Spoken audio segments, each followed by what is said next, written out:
إن الله لا يغفر أن يشرك به ويغفر ما دون ذلك لمن يشاء. وقال النبي صلى الله عليه وسلم: يطلع الله إلى خلقه في ليلة النصف من شعبان فيغفر لجميع خلقه إلا لمشرك أو لمشاح، أو كما قال عليه الصلاة والسلام. صدق الله مولانا العظيم وصدق رسوله النبي الكريم، ونحن على ذلك لمن الشاهدين والشاكرين، والحمد لله رب العالمين. اللهم صل على محمد وعلى آل محمد كما صليت على إبراهيم وعلى آل إبراهيم إنك حميد مجيد. اللهم بارك على محمد وعلى آل محمد كما باركت على إبراهيم وعلى آل إبراهيم إنك حميد مجيد. محترم معزز محترم حضرات মুসল্লিয়ান کرام،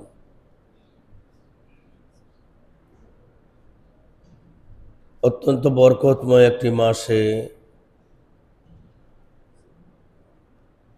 অত্যন্ত বরকতময় একটি দিবসে এবং অত্যন্ত বরকতময় দিবসটির পরেই আসতেছে লাইলাতুন নিসফি মিন শাবান। হযরত মুআয ইবনে জাবাল রাদিয়াল্লাহু তাআলা আনহু ইরশাদ করেন, তিনি বর্ণনা করেন যে রাসূল করিম সাল্লাল্লাহু আলাইহি ওয়াসাল্লাম ইরশাদ ফরমান, আল্লাহ তাআলা উকি দিয়ে তাকান। এই অর্থটা এমনি করব না, আরেকভাবে করব। এটা একটা উপমা। আকাশের নিচে যে চাঁদ উদিত হয় এটাকে তুলো বলা হয়। চাঁদ যখন আকাশে উদিত হয়, যতই আলো হোক, এই আলোতে কাহারও গরম লাগে না। এটাকে স্নিগ্ধ আলো বলা হয়। বিপক্ষে সূর্যের আলো এক সময় এটাকে বরদাস্ত করা গেলেও আরেক সময় করা যায় না, কিন্তু চাঁদের আলোটা এমন নয়। চাঁদের আলো যতই পাওয়ারফুল হোক, এটার দ্বারা কাহারই গরম লাগে না, বরঞ্চ যত বেশি আলো হয় তত বেশি ঠান্ডা লাগে। এমনই তো বিষয়টা। হযরত প্রিয় নবীজি রাসূল করিম সাল্লাল্লাহু আলাইহি ওয়াসাল্লাম বলেন, হাদিসের আমি এটা উপমা আলোচনা করছি, যেভাবে চাঁদ তোমাদের উপরে উদিত হলে তোমরা কষ্ট গরম কোনো কিছুরই ভয় করো না, বরঞ্চ আনন্দ উপভোগ করো যে চাঁদ আমাকে এই স্নিগ্ধ আলো দেওয়ার জন্য, ঠান্ডা আলো দেওয়ার জন্য উদিত হয়েছে। আল্লাহ রাব্বুল আলামিনের দুটো সিফত, একটা হলো জামালি সিফত আর একটা হলো জালালি সিফত। আল্লাহ জামালি সিফত মানে চাঁদের মতো উদিত হয়ে বান্দার দিকে সম্পূর্ণ দৃষ্টি নিবন্ধন করে। এরপরে নবীজি বলেন, ফায়াগফিরু লিজামিই খালকিহি, যত মানুষ আছে সবাইরে আল্লাহ মাফ করে দেন।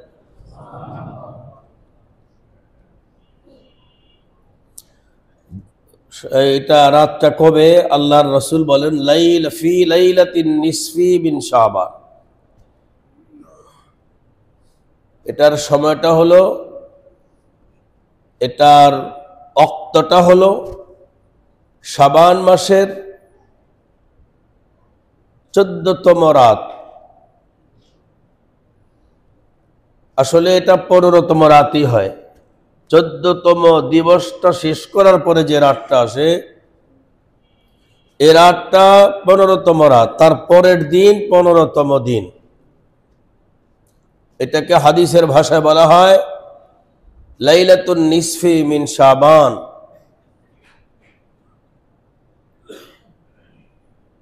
শাবানের অর্ধেকের রাত, আর সেটাতে আল্লাহ তাআলা সব বান্দাকে মাফ করেন। নবীজি বলেন ইল্লা লি মুশরিকিন, তবে মুশরিকের আল্লাহ মাফ করেন না।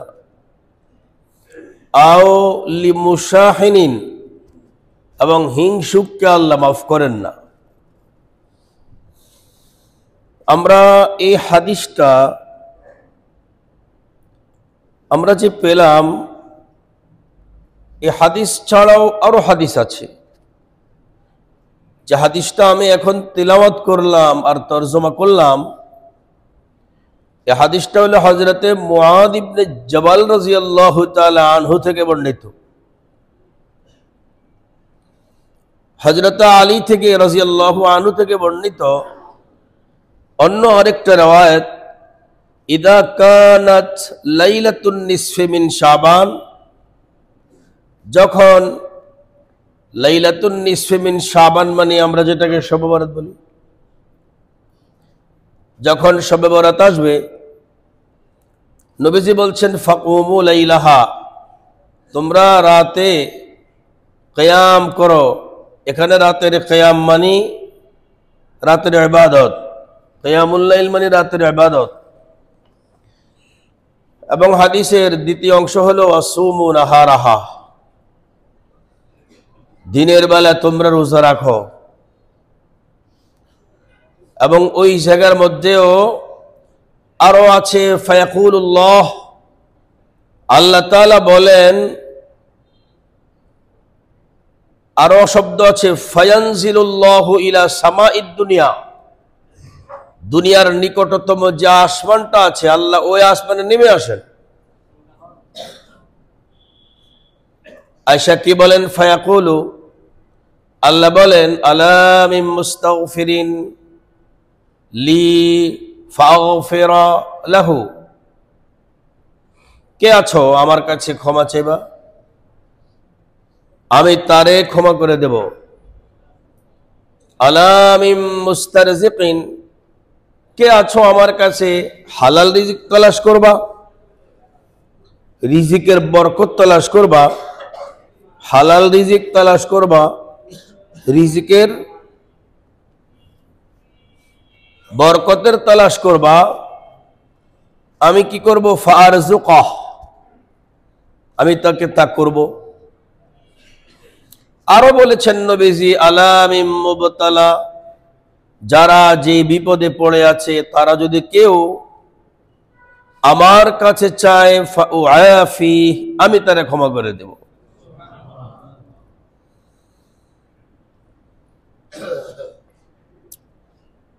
এটা হলো লাইলাতুন নিসফি মিন শাবান। আমি দুটো রাত তেলাওয়াত করলাম।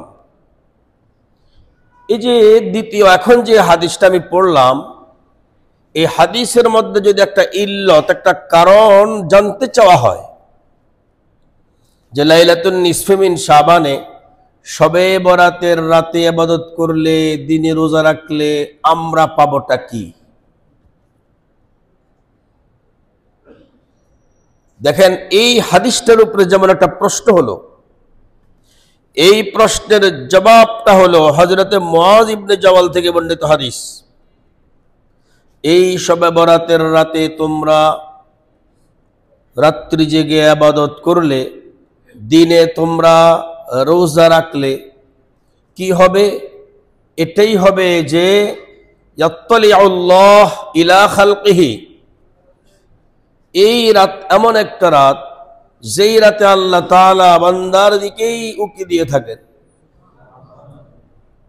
আমি একটা উপমা পেশ করেছিলাম, চাঁদের মতো আল্লাহ তাআলা এই বান্দার উপরে ছায়া দিয়ে থাকেন। সেটা হলো রহমতের ছায়া, মাগফিরাতের ছায়া, রিজকের ছায়া, বিপদ থেকে উদ্ধারের ছায়া।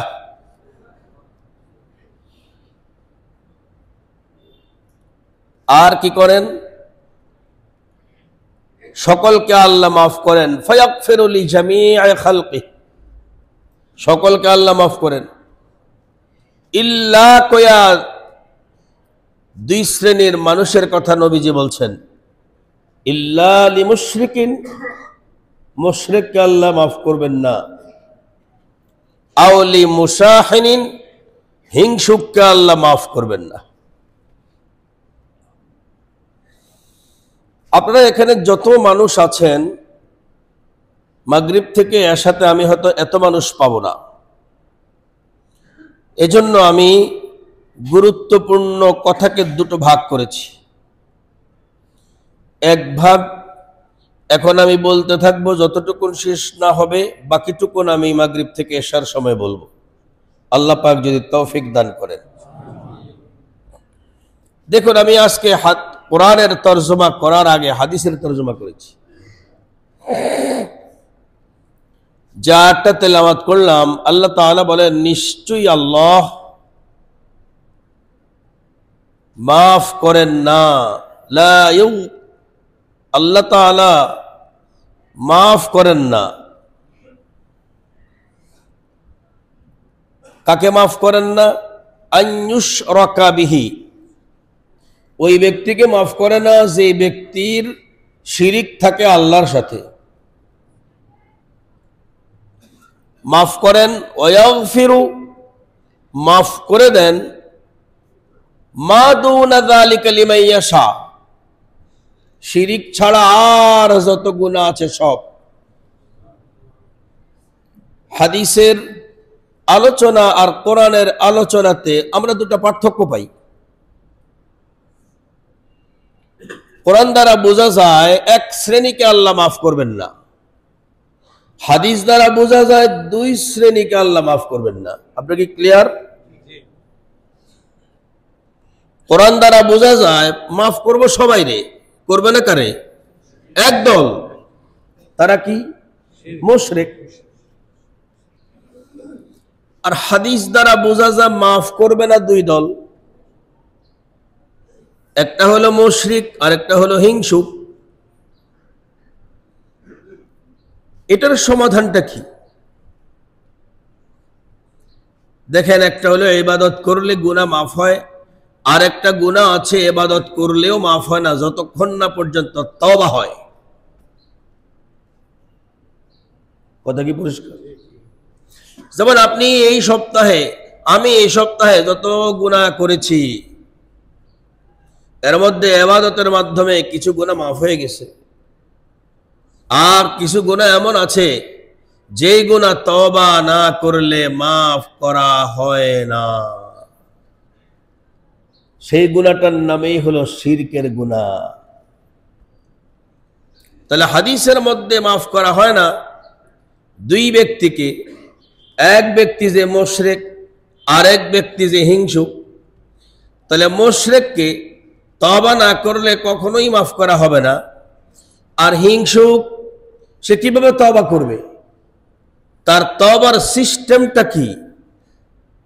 আসলে কোন একজন মানুষকে হিংসা থেকে বের করে আনতে হলে তার সরাসরি নফসের উপরে চিকিৎসা করতে হয়। এটা সে ইচ্ছা করলেই হিংসা থেকে বেরিয়ে আসতে পারে না। এটার জন্য আমি আপনাদেরকে রাসূল পাকের একটা সাহাবায়ে কেরামের সাথে ঘটে যাওয়া একটা ঘটনা শোনাবো। তাহলে আপনারা বুঝবেন যে হিংসা কিভাবে তার মন থেকে হিংসা দূর করা হয়, নবীজি কিভাবে দূর করলেন।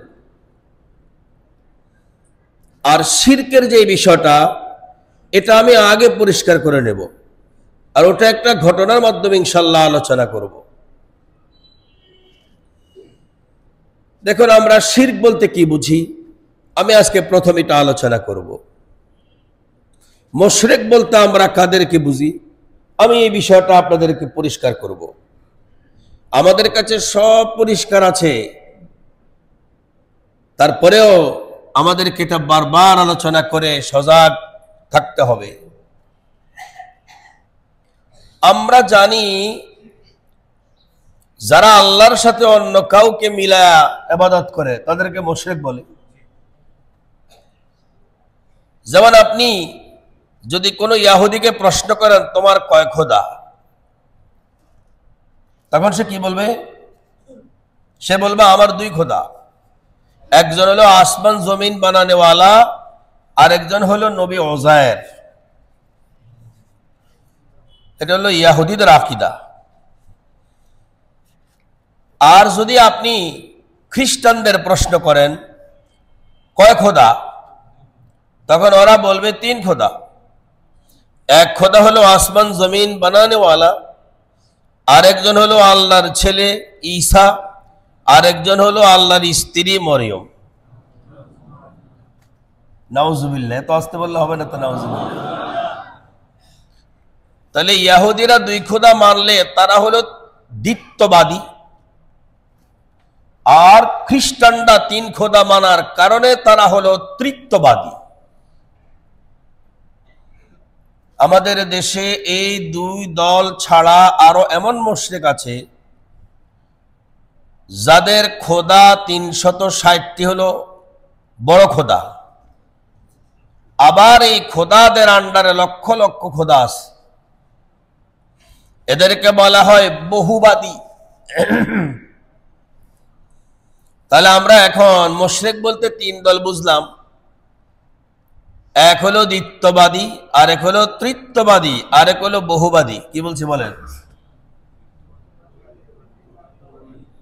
দ্বিত্ববাদী, ত্রিত্ববাদী, বহুবাদী। বাকি থাকলাম আমরা, আমাদের নাম হলো একাত্মবাদী। ঠিক তো? কে কে আছেন একাত্মবাদী? দেখে হাত তোলেন। সবাই তুলছে? একাত্মবাদী কারা আছেন? হাত তোলেন। আল্লাহ আপনি আমাদেরকে একাত্মবাদীদের সাথে হাত কবুল করে নেন।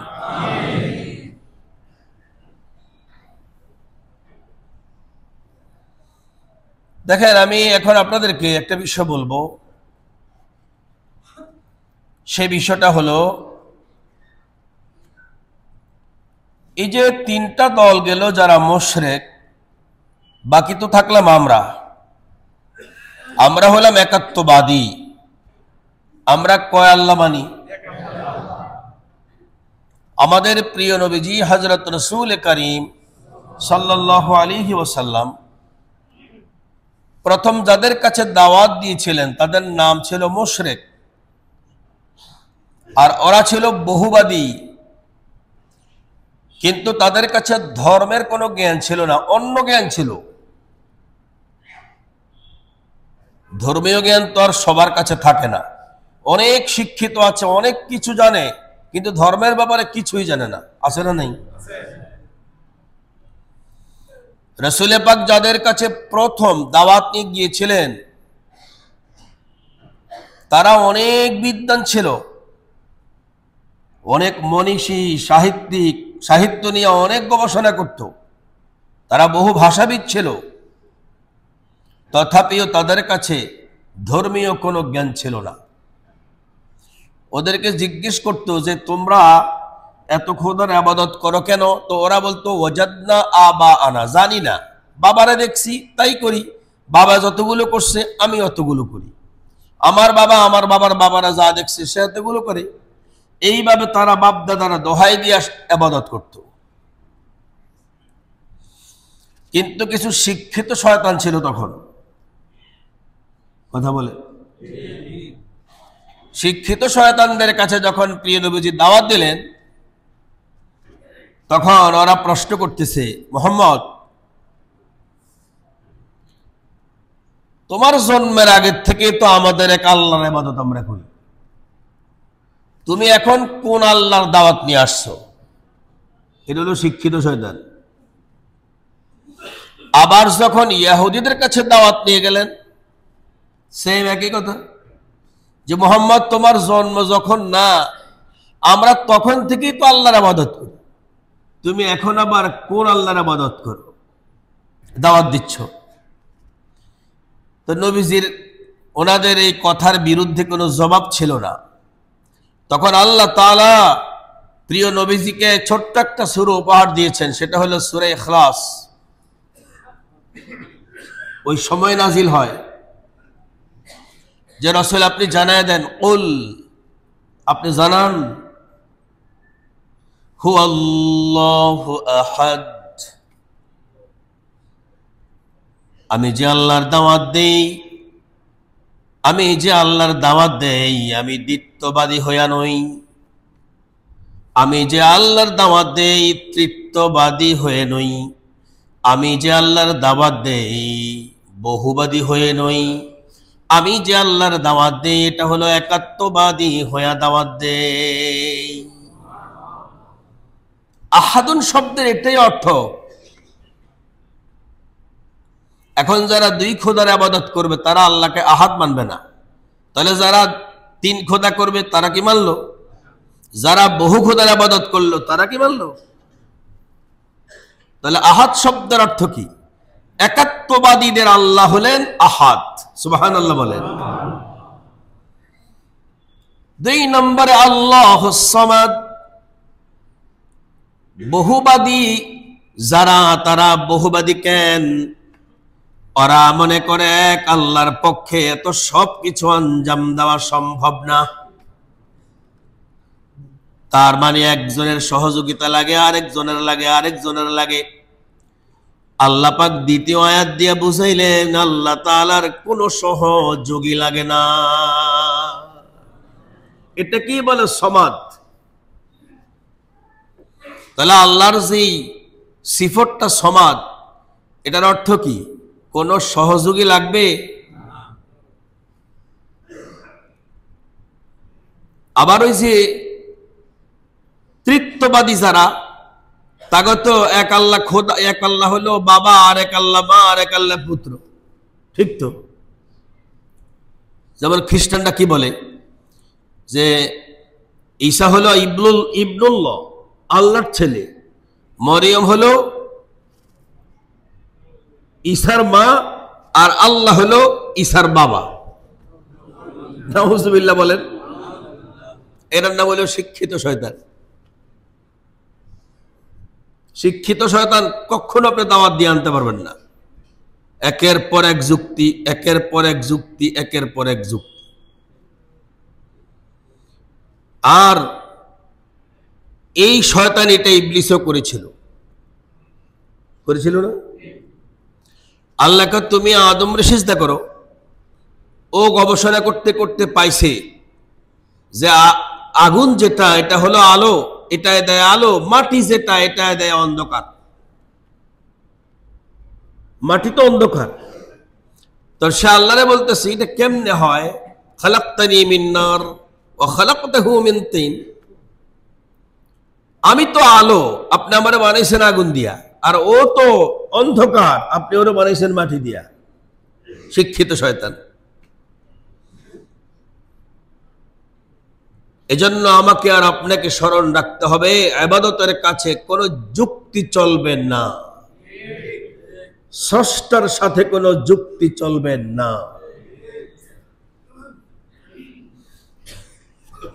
দেখুন, আমরা এতটুকু আলোচনাতে কোথায় আসলাম? আমরা এখন মুশরিক নিয়ে কথা বলছি। ইহুদিরাও মুশরিক, খ্রিস্টানরাও মুশরিক। একদল দ্বিত্ববাদী আর একদল তৃত্ববাদী। আর এই ছাড়া আরো যত মুশরিক আছে যারা ৩৬০ খোদা থেকে শুরু করে লক্ষ লক্ষ খোদার পূজা করে, ওরা হলো বহুবাদী। আর নবীজি যখন দাওয়াত করলেন, নবীজির এই দাওয়াতে যে সূরা ইখলাসটা নাজিল হলো, আহাদ দ্বারা যারা দ্বিত্ববাদী, তৃত্ববাদী আর বহুবাদী সব খণ্ডিত হয়ে গেল। সমাদ দ্বারা, যাদের আকীদা হলো এক খোদার পক্ষে সম্ভব না, এমন আকীদাওয়ালা সব খণ্ডিত হয়ে গেল।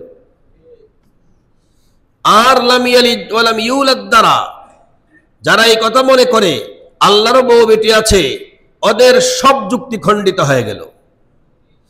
ওয়া লাম ইয়াকুল লাহু কুফুয়ান আহাদ দ্বারা, যারা একাধিক খোদার প্রয়োজন মনে করে, ওদের সবকিছু খণ্ডিত হলো। তার মানে আল্লাহ তাআলা শুধুই গ্রহণ করেন একাত্মবাদীদেরকে।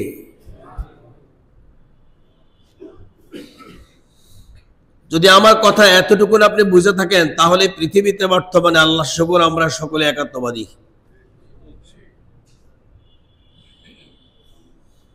এই একাত্মবাদীদের ভিতরে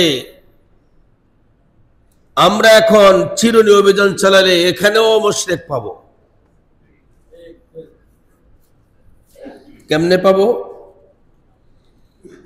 মনের খবর জানে কে? এটা কাদের আকীদা? একাত্মবাদীদের আকীদা, মুসলমানের আকীদা। দুনিয়াতে কি এমন কেউ আকীদা রাখে না যে আমার পীর সাহেব আমার চেহারার দিকে তাকায়ে বুঝতে পারছে আমি কি বলবো? কথা বলেন, এমন লোক নাই? তাহলে দেখেন, এই গুণে গুণান্বিত শুধু আল্লাহ, যেই গুণে গুণান্বিত শুধু আল্লাহ, যারা ওই গুণে আল্লাহ ছাড়াও তার পীর সাহেবকে গুণান্বিত করে, তার এখানে খোদা দুইজন। এটাকে বলে শিরক ফিস সিফাত, গুণাবলীতে শিরক। আর ওই জায়গার মধ্যে হলো আল্লাহ তাআলার জাত ব্যক্তিতে শিরক। ইহুদিরা যে মুশরিক, আল্লাহর সত্তার মধ্যে মুশরিক। খ্রিস্টানরা যে মুশরিক, আল্লাহর সত্তার মধ্যে মুশরিক। বহুবাদী যত মুশরিক আছে, এই সব আল্লাহর সত্তার মধ্যে মুশরিক। মুসলমানদের ভিতরে যারা আল্লাহর পাশাপাশি মনে করে আল্লাহ যেমনে করে ছেলে দিতে পারে, তেমনি করে অমুক মাজারেও গেলে ছেলে হয়, আল্লাহর জন্য যেমনি করে মান্নত করা যায়, এমনি করে অমুক মাজারেও মান্নত করা যায়, এমন আকীদা যারা পোষণ করবে তারাও মুশরিক।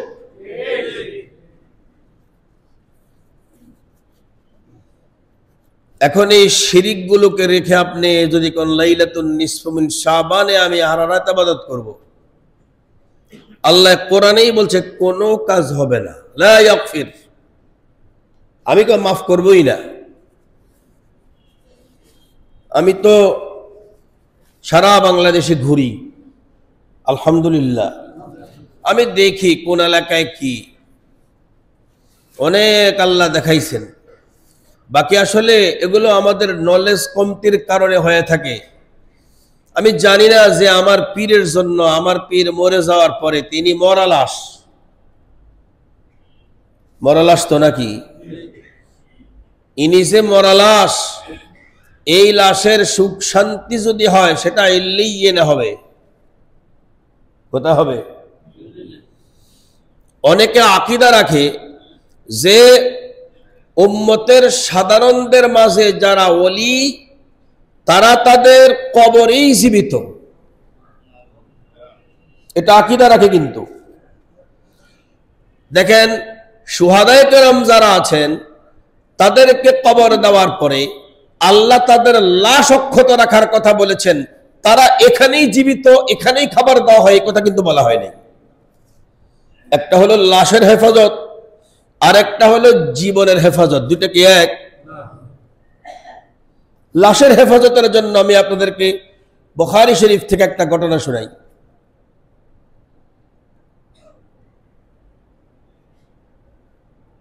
দশ জন সাহাবী দাওয়াতের কাজে গেলেন এক এলাকায়। যাওয়ার পরে ওনাদেরকে শহীদ করে দেওয়া হয়েছে। ওনাদেরই ভিতরে ছিলেন হযরতে খাব্বাব রাদিয়াল্লাহু তাআলা। ও বলছে খুবাইব, হযরতে খুবাইব রাদিয়াল্লাহু তাআলা আনহু ওনাদের ভিতরেই ছিলেন।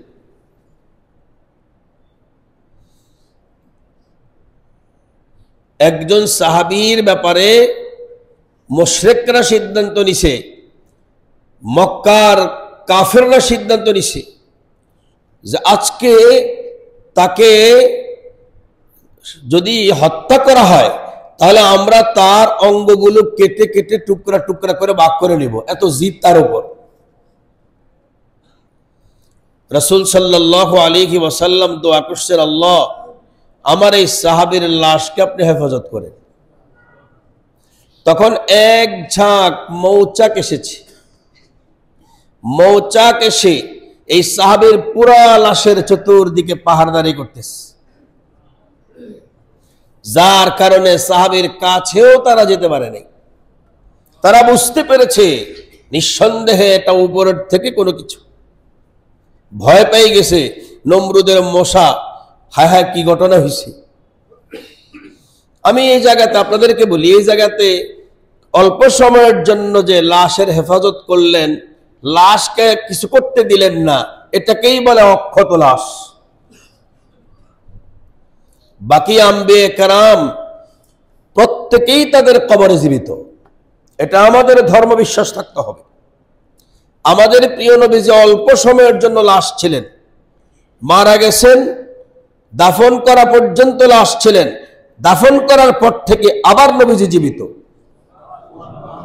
এবং এই হাদিস ইমাম বুখারীর চৈত হাদিস। ইমাম বুখারী হাদিসগুলো লেখার পরে তিনি লিখতে পেরেছেন মাত্র ৭,২৭৫টি হাদিস তিনি লিখতে পেরেছেন, বাকিগুলো তিনি লিখতে পারেন নাই।